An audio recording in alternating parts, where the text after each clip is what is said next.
Hello, hello. Welcome everyone to our Faith and OCD Roundtable tonight. We are so excited to be talking about collaborative efforts of mental health experts and spiritual leaders on OCD and really trying to bridge this gap between faith communities and clinical communities in talking about OCD, scrupulosity, and all of these really important conversations. So as you come in, please say hello. We would love to see who is joining us tonight. Please feel free to say hi and where you are joining from. And we always like to start with some kind of fun question as folks kind of come in and say hello. So I'd love for anybody, I never prepare my fun question beforehand. I always get to this moment and say, what is this fun question going to be? So let's do, we're getting into fall, right? I always love seasonal stuff. Is there a favorite fall activity that you have? Is there something you're looking forward to in fall? So anybody who jumps on in the comments, you're more than welcome to answer that. And then I would love our panelists here. Do you have a favorite fall activity? I do, Katie. I can't wait until it rains. I love sitting out on my porch and just feeling everything, listening, smelling, all of that. And then typically when it gets dark, I like to come in and open the blinds and hear everything and read. I love that. So I love rain. Val, I love that too. That's actually my favorite thing, is sitting on the porch and like smelling and feeling the rain come in. And I love that. Where do you live, Valerie? I live in Elk Grove, California, which is near Sacramento. There's not a lot of rain? No, not much. Not till the we fall. get some, but not like good rain. Yeah. We'll get some showers, but I love when it's the good rain, as I call it. I know what you mean. I know what, I think I got you. I love it. Good. And I see welcome Spence from Houston, where I am assuming it is still incredibly hot right now. And welcome Phyllis, who is looking forward to not sweating constantly, which is also something I'm looking forward to in fall in Georgia. So thank you for that. Rabbi Noah, do you have a fall activity that you are looking forward to? This just feels very American West Coast centric so far. We get lots of rain over here in Toronto right now. In the summer. So I can't say I'm looking forward to the rain. I would say two things. Number one is the holidays. So maybe that ties into everything. The Jewish holidays usually fall around the fall time. It's interesting. Intuitively, people look at sort of like January as one of the New Years. Yeah. And then a lot of people also like kind of follow the school year, but as like a new year. And for us, that actually is a new year too. So I really try to tap into that. And I also love the foliage here in Ontario, the province, or the state, for people who don't know what a province is, of Ontario. We have lots of like red leaves and orange leaves and yellow, and it's quite beautiful. So we love to do that kind of stuff in the fall. I love that. Thank you. Thank you, Noah. But you're kind of depressed. Why are we talking about the fall yet? I feel like we have time, Katie. No, so I'm sorry. It's because I'm in Georgia and it's 100 degrees still, and I am hanging in there for the fall. I am hoping, Noah. Okay. This is my joy right now. I have an ultra marathon in a month, and I had a 17-mile run on Sunday, and I went out at 1 p.m. and it got to be like 102 for part of it. And I like almost died. And all I could think about was, in a month and a half, it's going to be cool and there's going to be leaves and it'll be fall. So not trying to rush through summer, but in Georgia, yes, I am. So sorry. Oh my gosh. Just to bother you for one more second. Today was very cold, but it was only 62 today. So keep that in mind. I had to look up on Google Celsius to Fahrenheit. Okay. I was going to say, did you already do the conversion? I don't know. Yeah, so that's really much colder than where you are. Wow, that sounds amazing. That actually sounds amazing. So Noah, we will, Mubina, Val, and I will all be taking a plane to come and visit you very soon. UTTI training in October. You can come over. I think, well, it's funny because as I'm talking about this, I'm like, it makes sense that you're not really looking forward to the fall where it's going to get much colder. Yeah. So sorry. Well, I will still, I'm going to go ahead and Mubina, any fall activities that you are looking forward to also over in California? I mean, I'm going to bring us back to West Coast heat type. Sorry, Noah, you are outnumbered today, but I see it in the comments too, just kind of like the fall activities. I'm a couple hours away from deserts, and I love going out to like a Joshua Tree, or maybe even towards Vegas or Death Valley, and the deserts in the fall are just perfect. So yeah, sorry, Noah. I look forward to the fall. Okay. Sorry, Okay. Noah, but we will pretend that we want summer to last longer for you. So it's okay. Yeah. And thank y'all for sharing. And I love here. Hi, Isis. Wait, Katie, what about you?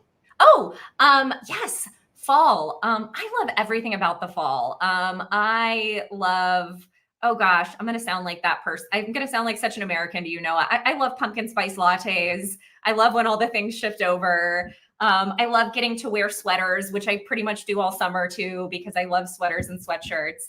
And I actually love Halloween. My favorite thing is Emily Bailey, who's a part of our Faith and OCD task force, and folks see on these streams sometimes. We have a haunted house in Georgia that's like one of the scariest haunted houses in America that we go to every year, and we get super scared.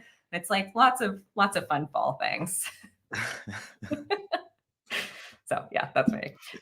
I see in the chat too. I see hi Matt, hi Osastacia, hi HG, and Alistair. Spence, yeah, fall festivals, all of that. I love that. I see blooming sunflower fields, camping in the fall, bonfires and s'mores, apple picking, apple pie. Y'all, this is good. See, Noah is going to be excited about fall just listening to all of this wonderful stuff going on here. Making big pots of soup. Okay, awesome. Well, thank you all for diving into this for just a second. We're going to get into our regularly scheduled programming on faith and OCD. So just to note, this live stream is educational and is not intended to replace therapy. For treatment-related questions, please work with your provider or contact a local clinician. You can use the IOCDF's online resource directory at iocdf.org/find help to locate a trained clinician near you. The International OCD Foundation is not a crisis hotline. If you are in crisis or if you're ever feeling suicidal or unsafe, please call the 988 Suicide in Crisis Lifeline by dialing 988. You can also access online at www.988lifeline.org. Go to your local emergency room or call 911. We also just want to note that we want to create a safe space. We want to be kind and respectful to everyone. At the end of the day, we are here in this community as a part of the IOCDF and as a part of these streams to support one another. So a note that this is being broadcast on several social media platforms and it's being recorded. So please keep that in mind as you comment. And we also just want this to be a way to connect and to advocate with respect and compassion and meaning. So thank y'all for showing up and for being here today. HG football in the fall. Oh, I feel like that we all kind of forgot about that. So thank you for bringing that to light here too. We're going to dive into some stuff with our panelists, and I'm going to go through and introduce everybody one at a time. And after I read your bio, I'm going to invite you just to share a little bit about our topic tonight and why you think it's important to have this conversation between faith communities or faith leaders and clinical communities. Why do we need to talk about OCD in both of these spaces, or mental health in general in both of these spaces? So I'm going to start with Noah, who is a rabbi and registered psychotherapist, an academic coach, co-founder of a Canadian student mental health company called Resolve. Resolve is a low-cost student-focused therapy platform that provides integrative support for mental health, academic success, and personal growth. The platform also offers educational and social emotional learning tools while building community through its support groups for students, parents, and educators. In private practice, Noah specializes in the treatment of OCD and ADHD. In addition, Noah is passionate about integrating spirituality with mental health and is a part of the IOCDF's Faith and OCD Task Force to create positive change. So Noah leads so much of our IOCDF Faith and OCD work. And Noah, would love to hear from you. why are these conversations important across faith communities and clinical communities? And you are smack dab in the middle as a rabbi and a psychotherapist, so you are the perfect person to answer this question. I want to. We have like I guess a history of different archives. So if I get what I said, what I didn't say, but one that's been coming up a lot for me is that I believe that being a psychotherapist is very almost an equivalency to being a rabbi or a faith leader. It's a bit of an ancient profession. Of course, there are things that are very new about psychotherapy, and perhaps that's the research that's gone into particular modalities, even though those modalities are often sourced in ancient wisdom traditions. But I look at this in our culture. We have, especially with people with OCD, they know this. They have a religious mind, so to speak. They have a theology, what they believe about the world, the safety of the universe, the power of thoughts, all these kind of things. Everybody with OCD is struggling a lot with how to create both. You got to do exposures no matter what, but how to create a worldview that is healthy and aligns with how you want to live in the world and how you want to believe about the world. It's faith-based. It's a faith-based construction for so many people, especially when you start to understand how people's belief systems contribute to further deeper intrusive thoughts and then more compulsions. So for me, getting back to what I was originally saying was, I love helping people. And what brings the world of spirituality and the world of psychology and mental health together is that it's people trying to thrive to live the good life and to live a better life. And I think that they approach it sometimes in a different way. But as I've noticed and as I've learned more in my training, the types of modalities that I align with are very spiritually integrative in and of themselves. So just for me, even ACT therapy, more stuff around conversations of change, motivational interviewing. It's a lot about helping people direct and bring their consciousness to a place that is more willing to make changes that are often interpersonal or spiritual in and of themselves. So there's just such an overlap between being a therapist and being a rabbi and faith leader. And so those two worlds should just naturally go together. And it's really only historical circumstances, as a lot of psychology was sort of certain perspectives of it were very anti-religious at times. We're living in a different era. And spirituality is being integrated. People are really into the mindfulness stuff. That's just like a small, simple example. So just being a therapist is helping people with their suffering. And so is the definition of being a rabbi, according to some of the great rabbis in our tradition, is helping people with their suffering. So I don't know if that was exactly the question. No, it's beautiful. And I get so excited about this because I think that spiritual leaders and mental health leaders are both doing such meaningful work that where they can really work together, especially in areas like OCD and scrupulosity. And you are kind of the epitome of what that looks like. And that's just that's awesome. I love that you brought in ACT. I immediately turned because I usually have ACT for clergy and pastoral counselors like sitting on the floor, and I forgot that we've moved and it's not here in this new office. So I was like, oh, but it's such a spiritual thing, and so glad that you brought that in. So thank you, Noah. So we're going to jump over to Val here, and Valerie Andrews is a retired school teacher and full-time wife, mother, and grandmother. Following her OCD diagnosis in 2011, she began advocating in hopes of bringing awareness and inclusion within her own community and communities of faith. Today, she spends the majority of her time focusing on her nonprofit, Miss Mabel's Sparrows, a nonprofit for women of age, color, and faith.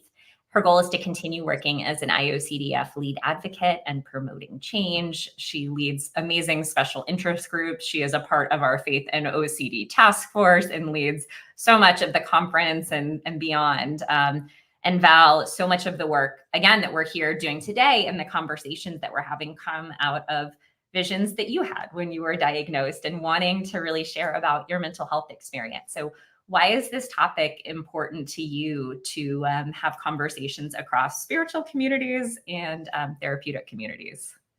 First of all, you're so sweet. I think for me, because for so long, it has always felt like it's a them versus us situation when it comes to even saying the word mental illness. And I bring lived experience.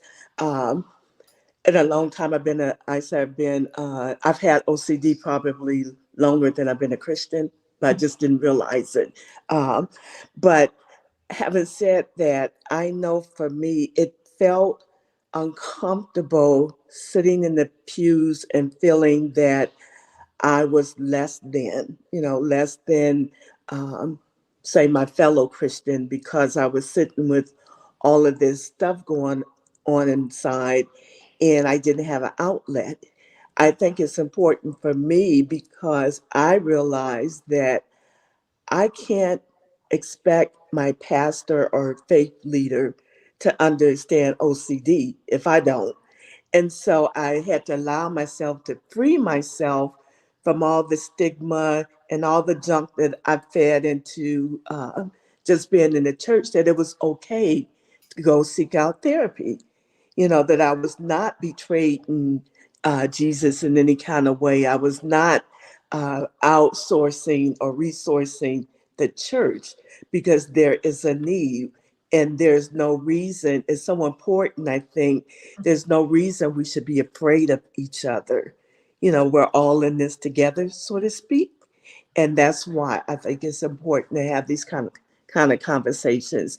Not only does it allow people that are in the congregation to have some kind of freedom and not feel guilty or stigmatized, and maybe be a little bit more open to having guidance within the faith community when it comes to, OCD and other anxieties. It kind of relieves that pressure. At least it did for me.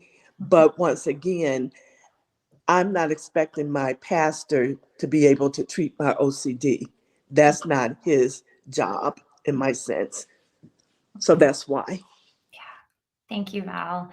And this is, again, you've done such awesome work for this. And I think it's so amazing to be able to recognize that we have these amazing roles of spiritual leaders and these amazing roles of clinicians, and that they can work together for overall wellness of the people that are in these religious spaces. And for folks who haven't recognized, who have jumped on here, I mean, we're saying very similar things, and we'll be having really an interdisciplinary conversation, but also an interfaith conversation, because we have a rabbi here. We have someone representing the Jewish tradition. We have someone representing the Christian tradition.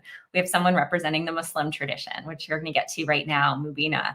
And I also love to highlight what a beautiful thing to have this really beautiful interfaith, diverse conversation about faith and mental health. And I'm always so moved and blown away that we get to have these, because it's very special. So introducing Mubina. Mubina is a licensed clinical social worker specializing in the treatment of OCD and anxiety disorders. She received training in the treatment of OCD at UCLA OCD Intensive Outpatient Program. She is certified in cognitive behavioral therapy and incorporates mindfulness-based practices, including acceptance and commitment therapy, into treatment. She is involved in the IOCDF Faith and OCD Task Force and advocates for OCD awareness in the Muslim community. She is based in Redondo Beach, California, and also just is doing incredible work bridging this gap and having conversations with faith leaders and clinicians and all of these things. So Mubina, why is this important to you? Why are these interdisciplinary conversations important? Yeah, and first I'll just speak to that interfaith piece that you just mentioned, and I just want to echo that. As Noah and Valerie were talking, I just wanted to clap my hands and say yes, yes, yes to all of that. It's across communities, and OCD is OCD is OCD. We're all affected in the same way, and it kind of affects our communities in very similar ways. And then in terms of like integrating between faith leaders and people and clinicians and people with OCD, I think our faith leaders are, first of all, our faith leaders are on the front lines of treatment a lot of times for people with faith and religious scrupulosity and who have OCD. So they oftentimes will go to our faith leaders, and then we need to have our faith leaders be educated enough to identify OCD, to name it as it is, and seek help as needed and provide that support and care as needed. But in addition to that, I think we need to work really hard to bridge the gap in reducing stigma around treatment for OCD in our faith communities. And what Rabbi Noah was saying about kind of like these things go back way in time, right? All treatment is not something new. We do have kind of this Western psychology, more modern lens to treatment and what we call OCD. But these things go way back, and we knew about these things in ancient times. There's records in the 9th century of al-Balkhi in the Middle East, and he described OCD as OCD. Did he call it obsessive compulsive disorder? No, but he described OCD, and he described treatment, and he described exposure and response prevention. Mm-hmm. So we have these things historically. It's not contrary to our beliefs. And one thing I kind of was thinking about as everyone was talking was I recently gave a talk on OCD at a local mosque, and I was clinical in the way I spoke about things, but nothing I said in my understanding was contrary to Islam or our belief system. And afterwards, a lady came up to me and said, "That's great, but next time I would like to hear more about the Islamic perspective." And I'm just struck by this idea that the religious perspective is contrary to a clinical and treatment perspective, and it's not necessarily. The two can be bridged. Mubina, I am so glad you brought that up. And I think this, to be honest, the topic tonight came out of some of my own conversations in different spaces with these things. And hi, Leslie. Hi. It came out of kind of some of my own experiences where, as a chaplain who also works kind of in OCD and in mental health, but on the spiritual side, I go into spaces kind of on both sides where sometimes folks will say, okay, but where's the religious perspective? Or, okay, where's the clinical perspective? And it's like, well, but we just talked about both in the same space, and can't that exist? And what does that look like? And it doesn't have to be one or the other. And it's always so interesting to me. And throughout the years, I've gotten interesting emails and comments on both sides of either be more clinical or be more pastoral. And where does it, so I so resonate with that. And yes, so exactly why we're having this conversation tonight. And hi, Grace. So good to see you too. And as folks come in, and Aldrea, feel free to ask questions. You can put things in the chat as we get into this dialogue. And I do want to introduce Leslie, who just joined us. Leslie, you were perfect because we just got through introducing everybody else, and we're going to introduce you now. And so glad that you are here with us. For folks who don't know, Leslie is just amazing in this work, and she's been treating OCD and related disorders since 1989. She was awarded the first interdisciplinary career development research grant at McLean Hospital. She continues to do research on faith, OCD, and beyond. She has more honors than I can possibly count in this area, and has some of my truly favorite books around faith, OCD, scrupulosity, and beyond. And I often find myself citing Leslie in lots of work that we get to do here with the task force.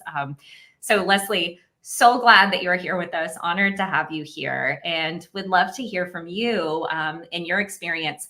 Why is it important to talk about OCD in faith communities and in clinical communities? Why is it important to have interdisciplinary conversations?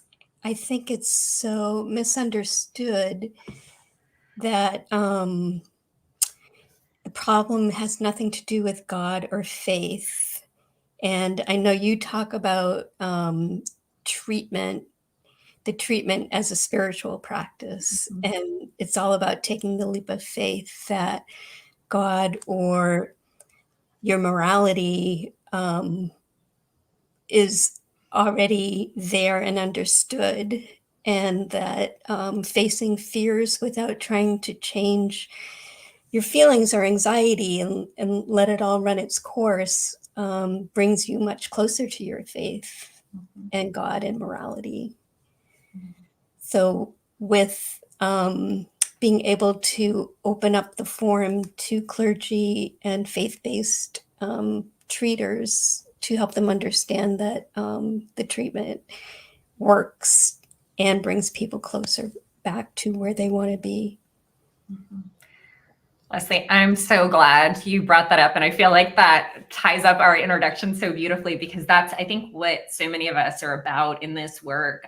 We have so many different traditions represented here. And I think for each of us, it's, by faith leaders and clinicians working together, by folks getting evidence-based treatment. They actually get to reconnect with God in a value-driven way, as opposed to worshiping OCD that often pulls them away from everything that they love. Yeah. I'm sorry, am I late to the party? Slightly, but you are not that late. We are just glad that you're here. You are a part of the party, Leslie, and we love you. Okay. You're perfect. So wonderful. Well, I would love to, and then we have some questions. Oh yeah, go ahead, Noah. Oh, I thought you just unmuted. Yeah, go ahead. Oh, is that a thing? I was just going to apologize to anybody in the comments. Some people have said a few things, but I can't join the chat. My YouTube's not allowing me. Mine wasn't either. I was trying to do that as well. Well, Noah, if you want to speak to any of the comments, or if you want to speak to HG's comment, and then we'll loop into some other questions, you're more than welcome to. You don't have to, but if you want to speak to anything. We'll figure it out. Okay. People can find me if they want to message me. But yeah. Okay. Okay. That was it.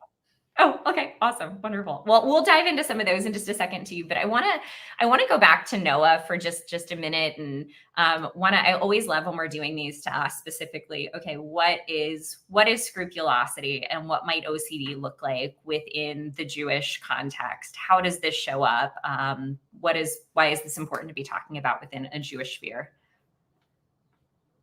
So I try to expand the way I work with what scrupulosity is. So typically it's understood as, let's say, OCD themes that are directly related to spirituality, spiritual observances, morality, ethics, being a good person, that kind of stuff.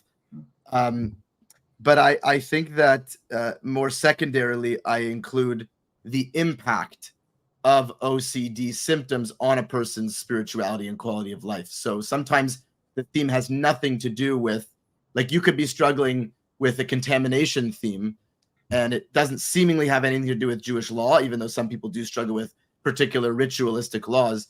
But the impact of being affected by this OCD can often lead one to confront why do I have this? Why is my brain working this way? Discussions with, the nature of suffering and all sorts of, I would say, genuine, deep concerns. Sometimes it can lead to excessive rumination and other issues that we want to be careful about. But I look at scrupulosity as the impact that OCD is having on a person's religious observances and relationship to God. And in the Jewish tradition, there's the existential dimension, of course, and similar to other traditions about what does God really want from me? Am I a bad person? I'm having a violent thought. What does that mean about my character? Does God judge me for the thought? All similar sort of things around, being a good person, having your standing in your faith. I'm having an intrusive thought about, going against one of the 10 commandments or something like that, or one of the mitzvahs, things like that. But there's also a relationship, because we have a very structured, and Ibn Mubina can discuss that as well. We have a very structured path. So if we have a big principle called Ve'ahavta l'recha kamocha, love your neighbor as yourself, within that law, it's not just a big idea.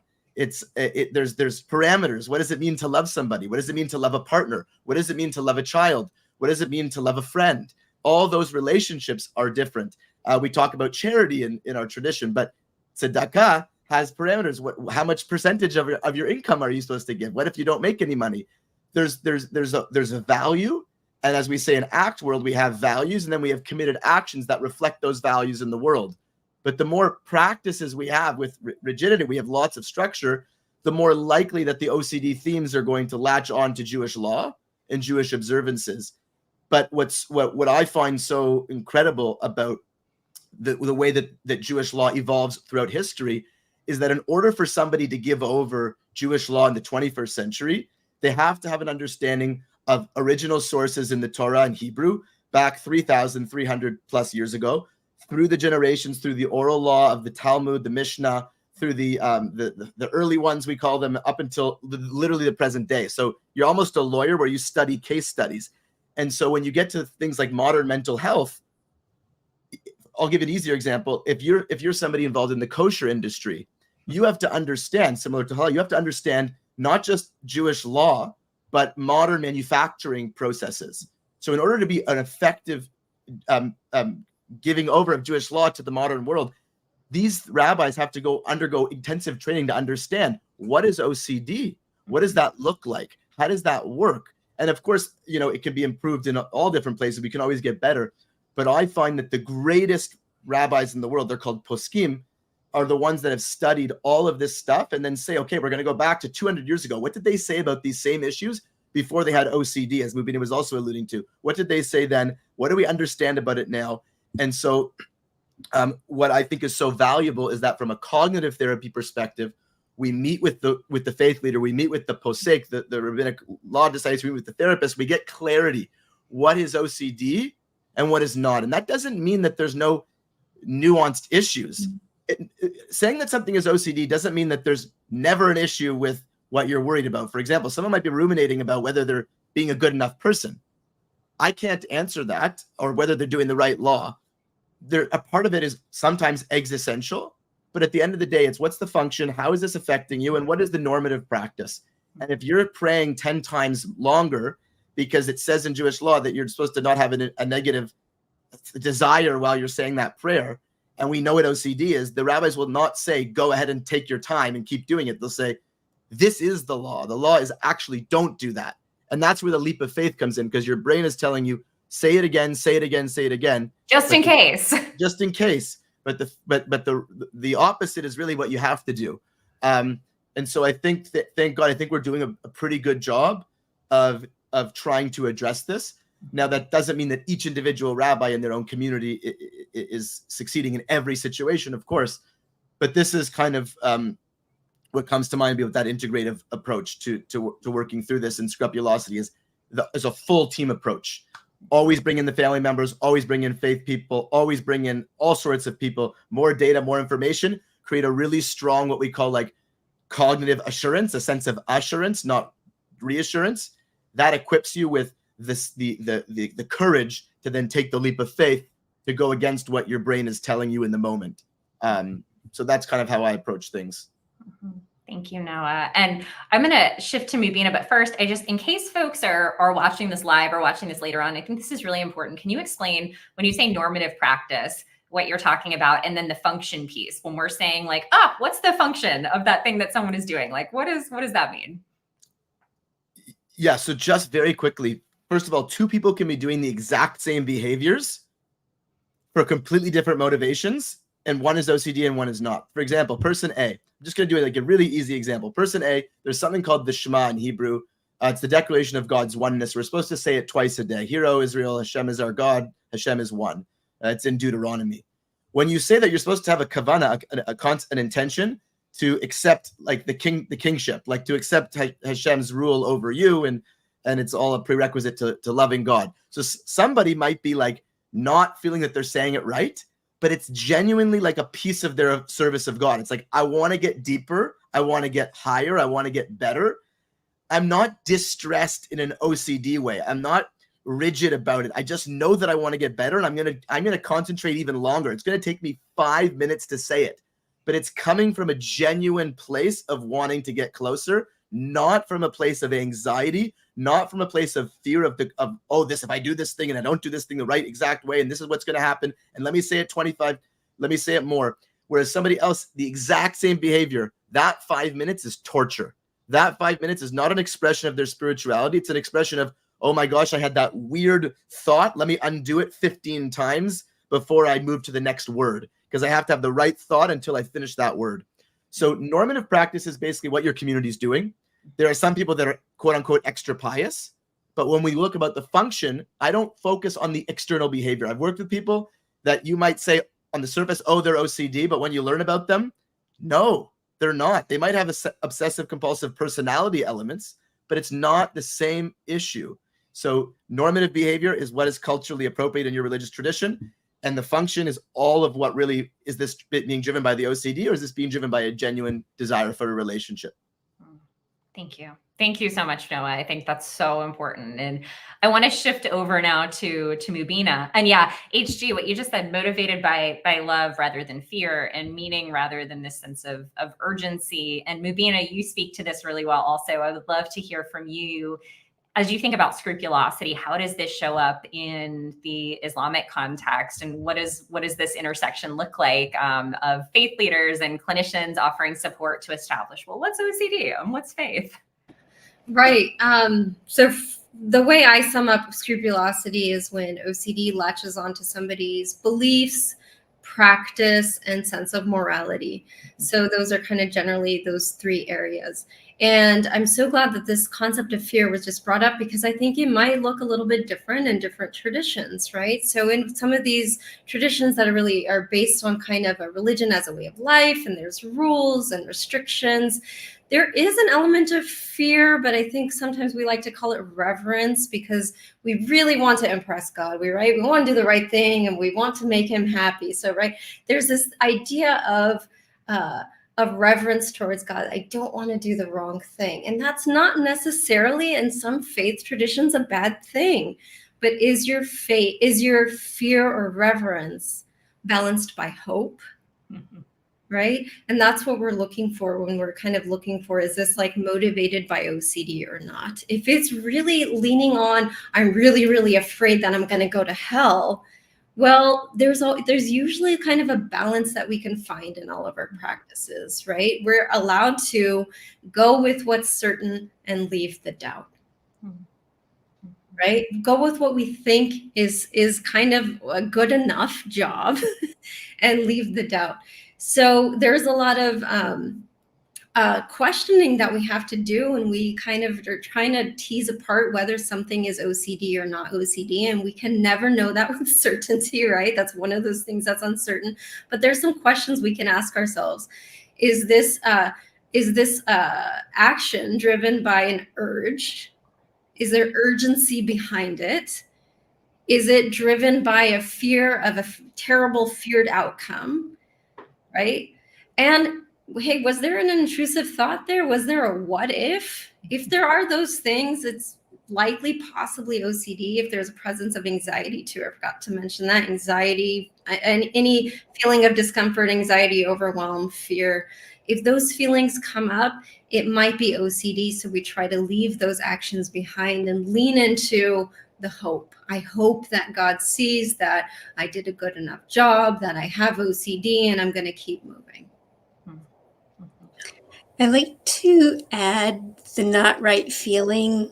So the person may lose sight of what they're actually trying to accomplish and just want to get that right feeling, and will do whatever it takes.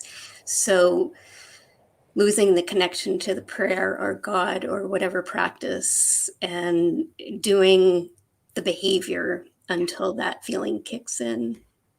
/perfectionism. I'm so glad, Leslie. I was going to go to you to expand on that, and I'm so glad you did, because I think that's so important, and I love continuing to come back to this. We can't wait for the feeling of it being just right. Like that feeling is never going to come, and none of this, we cannot. Oh my goodness, I have waited for the feeling of it feeling just right for my entire life, and y'all, I will tell you, I have tried everything. It does not happen. But we get to move forward with a meaningful life when we are okay with being quote unquote good enough, like Mubina said. And I think that feels really hard, because I think I will say, even as a minister and a chaplain, I could say this to anybody else. I could say, well, it's okay to be good enough in your faith tradition and to not know the answer. It's okay to be good enough in this area. I'll be super transparent. I had a major moral scrupulosity trigger last week, and I was not okay with being good enough in my own life. I was like, it's okay for everybody else, but I need to be perfect, right? I'm a minister. I need to hold myself to this highest possible standard and make sure that I am meeting everything that God has intended for me.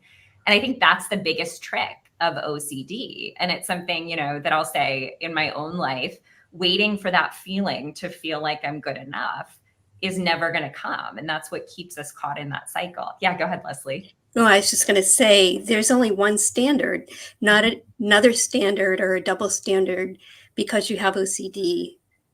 Nothing more is or less is expected just because you have OCD. So if it's okay for somebody else, like you're saying, it's got to be okay for you too.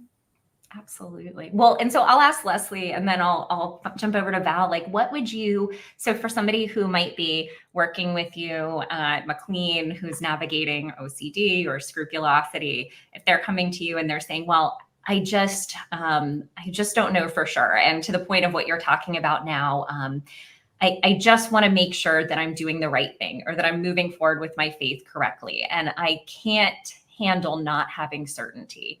How might you respond to them in that moment? Well, again, it has to do with having faith. So you can have faith and still be uncertain. Mm-hmm. And that certainty is not expected or demanded. It also has to do with leveling the playing field. If people in your congregation, if you imagine yourself sitting in the congregation and thinking about, is everybody else there trying to achieve that same thing that you are? Or can you join and connect with people in your humanity, the common humanity of uncertainty, but still being faithful and taking that leap of faith, that trying to let it go and put forth your faith through a spirit of love instead of fear. Mm-hmm. Absolutely. And there's something, I mean, and I love that Alistair said, and Kimberly too, such beautiful advice. And there's something really, I think, empowering about that when we let go of that need to get it right or to be perfect or to have all the answers. And faith is really about not having certainty and stepping towards something that's meaningful anyway. I mean, that's a huge part of it. And I think I always joke that rather than being a public theologian, I'm a publicly uncertain theologian, because I talk about theology all the time and how things are really meaningful, but I do not have all the answers. And I think that can be a really beautiful thing as a part of our faith life. And Val, I mean, I would love to go to you just in your personal journey with OCD. Where has it been both maybe meaningful and where have you felt support? And also, where has it been challenging to kind of go through this uncertain ERP lifestyle and connect with your faith community and let them know where you need support? What does this look like for you? Well, it's better right now, but I think in the beginning, as someone who's suffering from OCD and being a member of a faith community, you get lost in wanting that perfection of faith. It feels like everybody else, am I the only one that can't reach this, standard of what faith is supposed to be? And so that can be, for me, that was a very hard burden to really try to carry because I didn't understand it. But then when I really started thinking more of terms of, one, faith doesn't describe who I am. I'm not going to be perfect. None of us are. And I held on to the scripture that talks about having the faith of a mustard seed. And I would just keep that. Well, I know I got that much faith, and that kind of helped me on my journey. But I think it's important too when we don't put those burdens on ourselves because we're judging what everybody else looks like, what their faith level is. And it's hard to do, especially when you're already doubting, your own relationship uh, with God. And to add that extra factor on, it's a lot. And it's probably something I still struggle with a little bit, today, if I'm being, totally honest with myself. And I think it's just because we as a community or as a congregation or body have set that standard so high. Actually, what is faith? It's faith of a mustard seed. That's good enough. It's not perfection, you know. So that has kind of helped me along the journey because, like I said, it is a very heavy burden to carry when you're sitting in the pews and, you see everybody else seem to be able to implement faith in their journeys and you can't. So.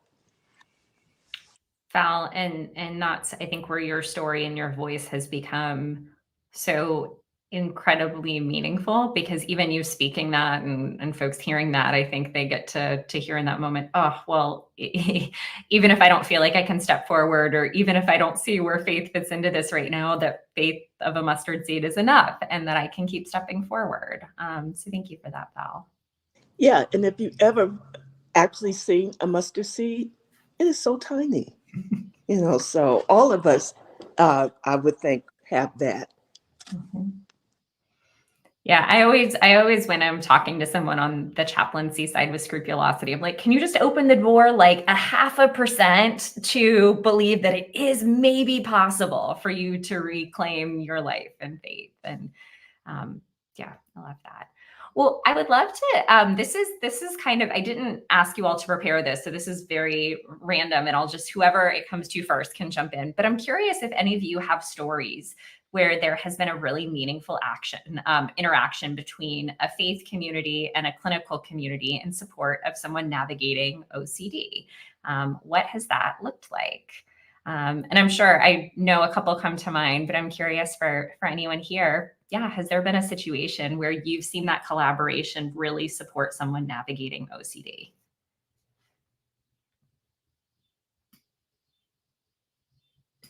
Well, I think for myself in my own personal journey, I really feel the acceptance within my own church body now.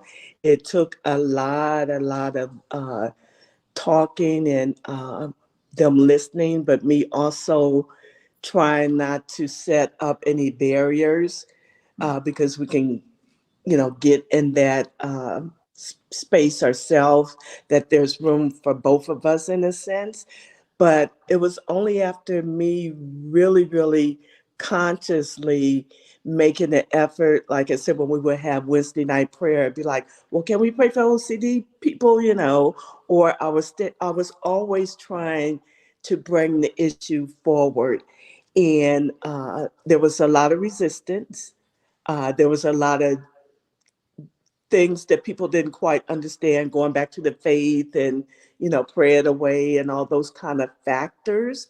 But once we really, really started listening to each other and not me feeling so defensive, because I wanted them to feel what I felt. But until I got to the point where I needed them to understand, what I felt, or to learn what OCD was, that was the greater gift. So once I was able to kind of calm down myself, even though I'm still raising my hand and saying I need prayer and just being as transparent as I could, and it took me a while to get there.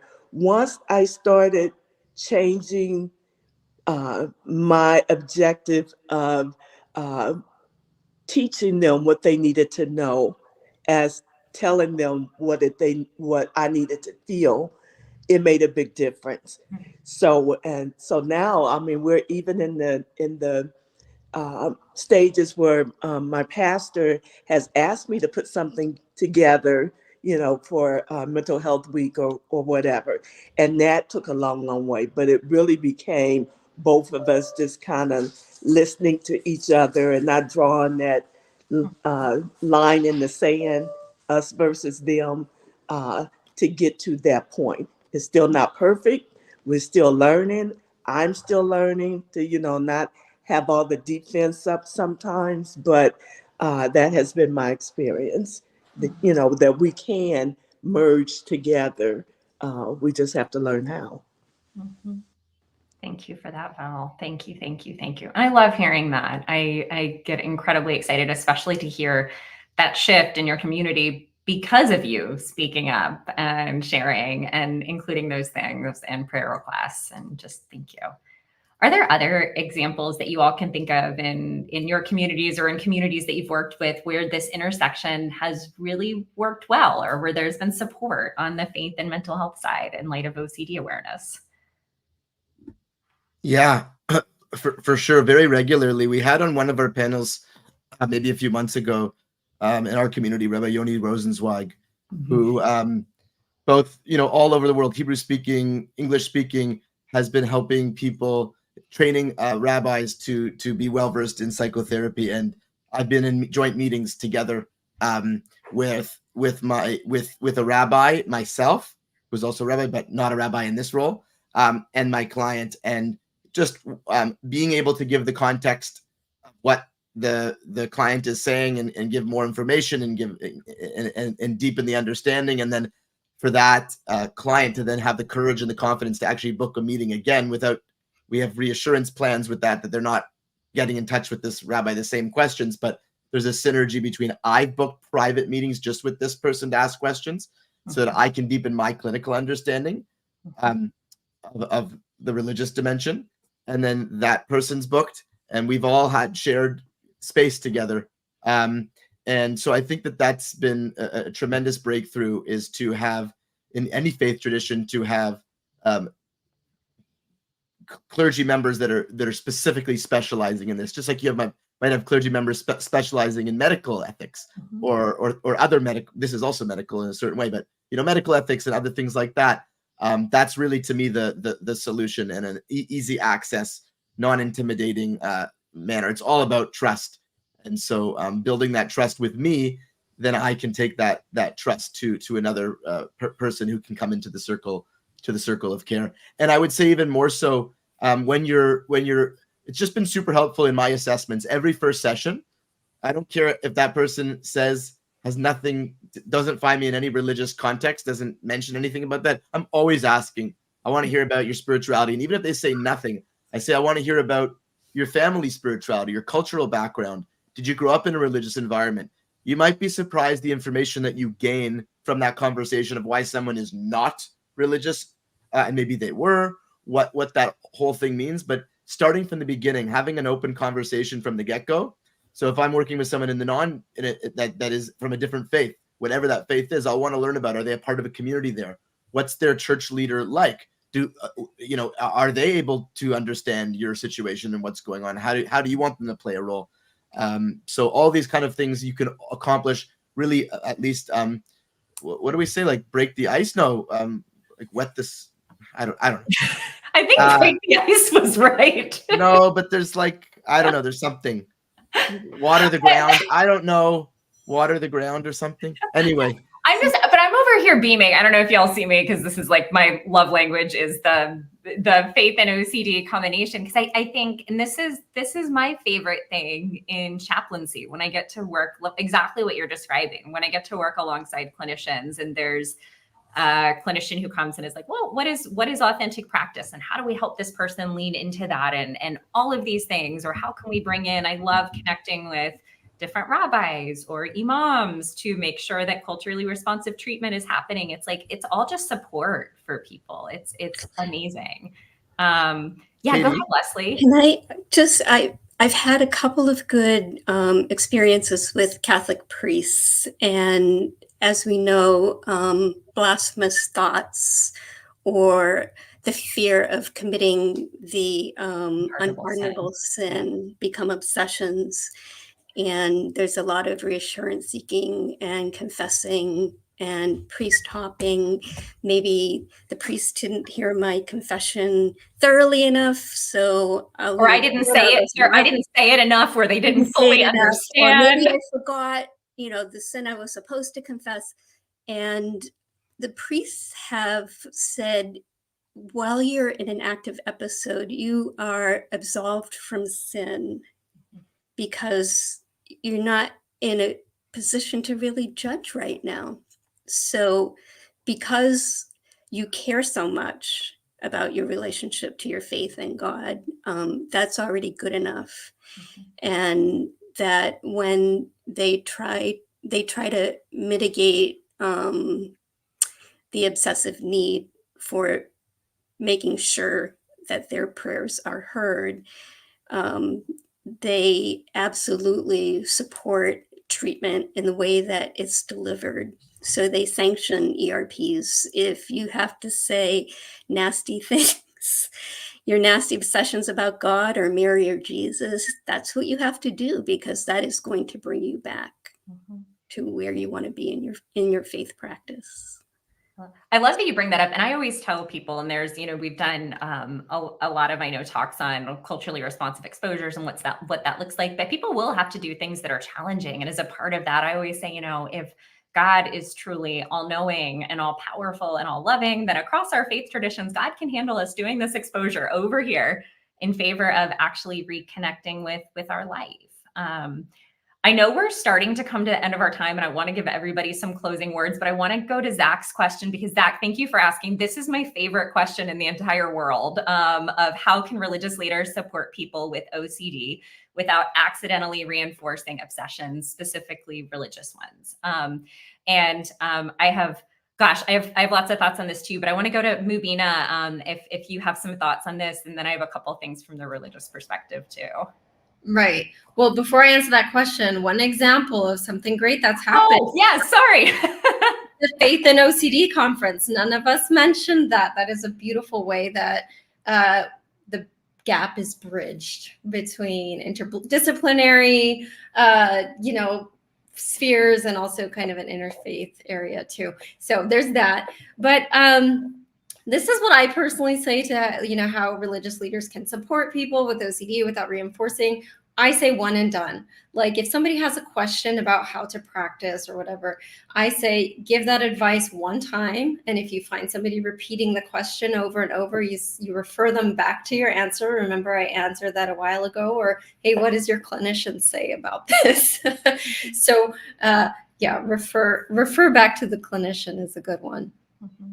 No, thank you. And I love that you brought up the Faith and OCD conference too, because I will say there's so many beautiful connections there with this group. A lot of folks here have been involved in, so many support groups of individuals navigating OCD and people so many things. But with this question also, I train faith leaders a lot, as well as kind of working in this capacity. And I always say we can give religious leaders a different role, where their role is significant, but it's different from the clinical role. And it's not to develop exposures or to offer treatment, but it's to walk alongside someone maybe while they're doing treatment and offer meaning and help to offer purpose, and to reframe it as something spiritual as they can reconnect with a life of faith that's no longer dictated by OCD.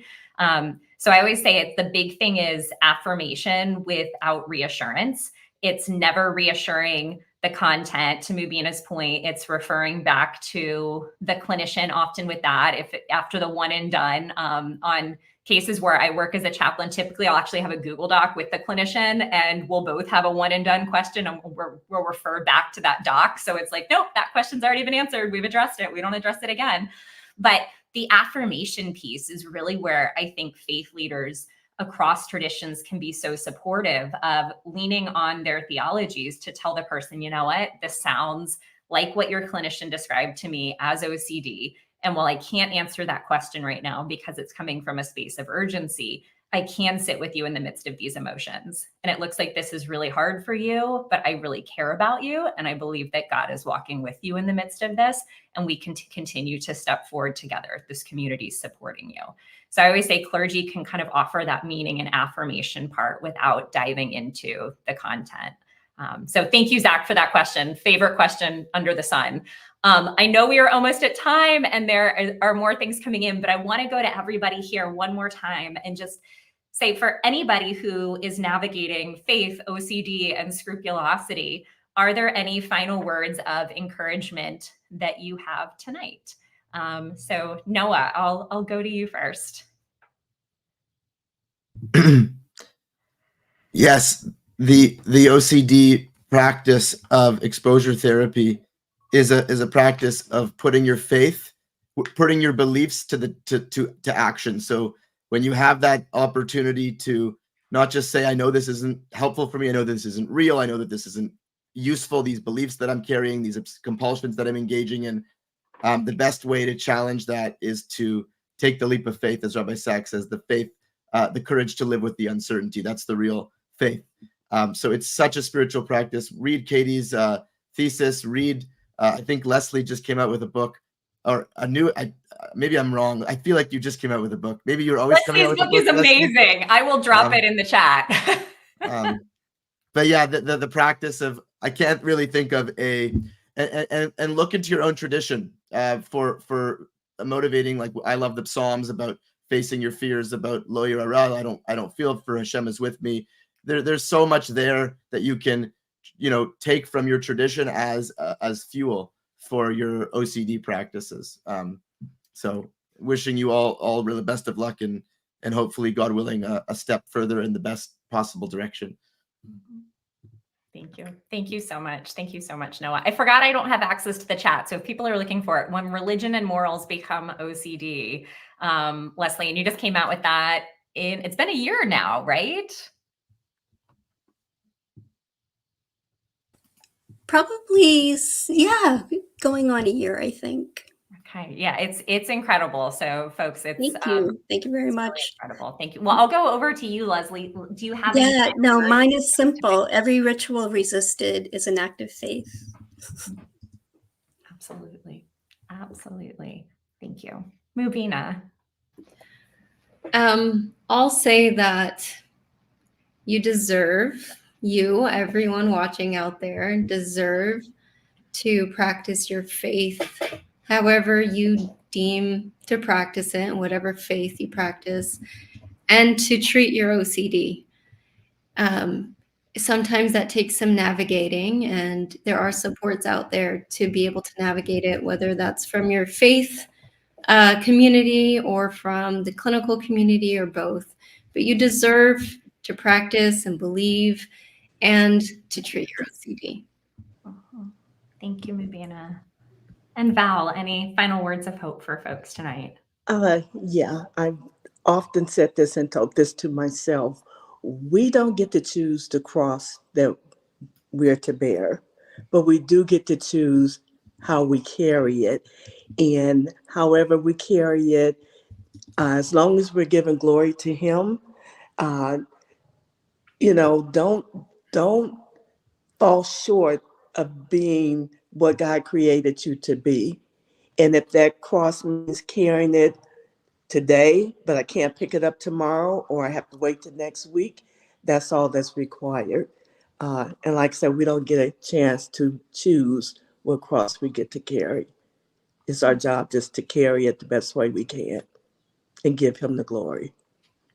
Thank you, Val. Thank you, Val. And thank you, everyone, for being here tonight. And I love, again, I feel so always honored and humbled to be in this space with these awesome leaders who are all from different faith backgrounds, which is not something that we always get to see.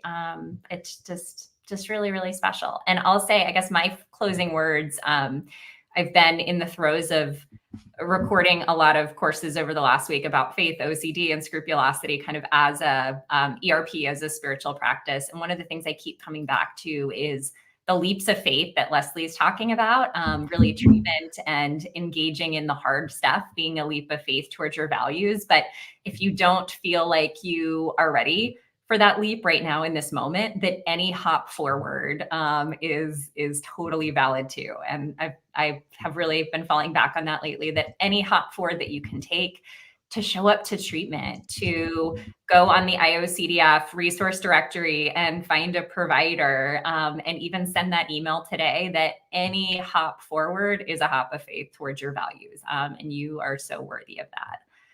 So thank you all so much for being here tonight. As always, we are so thankful for you, thankful to have you here on these live streams, and want to note that the IOCDF is a donor-supported nonprofit. So please consider making a donation at iocdf.org/donate. You can subscribe to our YouTube channel and be sure to follow us on Facebook, Twitter, and Instagram. And If you like watching these live streams, there are many more to come. There is going to be another one here tomorrow, Wednesday, August 21st, and Ask the Experts right back here at 12 p.m. Eastern. And then next Tuesday night, August 27th, is Community Conversations with Ethan back here, same time, 7 p.m. Eastern. So thank you all so much for being here in this interdisciplinary, interfaith, inclusive space. Thank you to our panelists. Thank you to the leaders of this work. Thank you to Amanda behind the scenes. And as always, thankful to you, everyone here in the chat who's advocating and asking amazing questions. You are absolutely not alone. And you are so worthy of engaging in treatment and moving forward with the big, beautiful, awesome life that I deeply believe we were all created to live. So you can do this, and we will see you next time. Bye, everybody.